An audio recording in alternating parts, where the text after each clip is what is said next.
মানেই যার যার এলাকার সন্তান নির্বাচনে দাঁড়িয়েছে, অবশ্যই তারা চেনেন যে কোনটা ভালো কোনটা খারাপ। তাই নির্বাচন 5টি বছরের জন্য ক্ষমতা দেওয়া হয় গরিব দুঃখীর পাশে থাকার জন্য।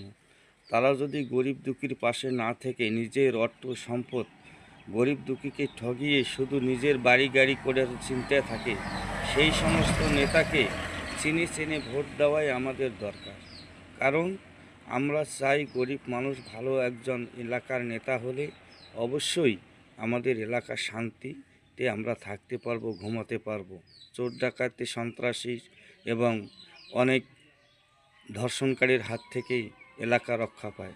কিন্তু নেতা যদি ভেজাল হয় তাহলে ওই এলাকায় অনেক একটি নেতার থেকে হাজার হাজার নেতার দালাল হয়ে যায়।